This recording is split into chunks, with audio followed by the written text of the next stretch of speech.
You know how many times people say things like, close your eyes, visualize with me. It's 5 years from now, 10 years from now, 20 years from now.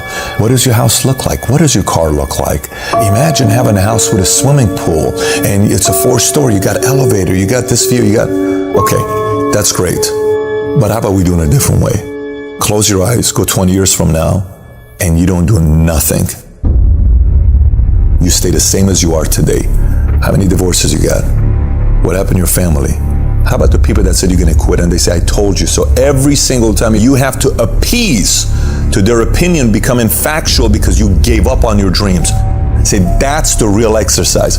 And if you're okay with that, keep living life the way you're living. The reason most people fail is because they give up what they want most for what they want now. You don't have to work hard, you don't have to eat right, you don't have to sleep right. You don't have to do more than what's required of you.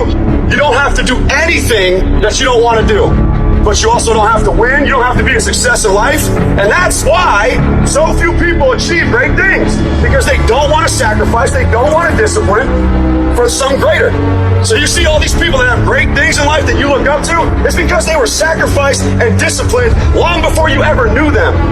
You gotta get tired of losing.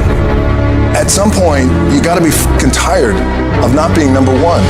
And you gotta fucking play angry. And I play angry. You gotta work every fucking day. It doesn't end. Because I'm pissed off for greatness. Because if you ain't pissed off for greatness, that means you're okay with being mediocre. I can't relate to lazy people. We don't speak the same language. I don't understand you and I don't want to understand you. It's the fourth quarter. Once this year's over, you can't go back and add nothing to it. What kind of competitor sees the finish line and slows down? Hear what I'm trying to tell you? Close, close, close, close. Why? Because the world treats you different when you close. The world treats you different when you can finish, where much is given, much is required, but you're going to get the rewards. Rewards come after you work, not before.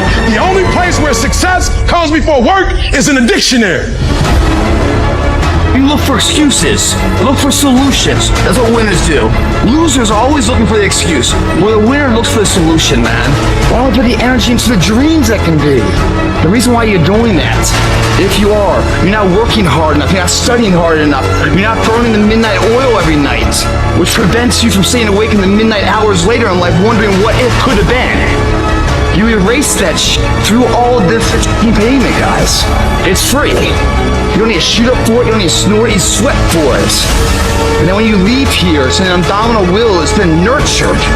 You don't think about second place. You think about first, and then the legacy, and building the gap between you and every other person. Those times when you get up early and you work hard, those times when you stay up late and you work hard, those times when you don't feel like working, you're too tired, you don't want to push yourself, but you do it anyway. That is actually the dream. It's not the destination, it's the journey. The top of one mountain is the bottom of the next, so keep climbing. Everybody's living off the hope factor. They hope the water's never cold. They hope the weather's fucking good.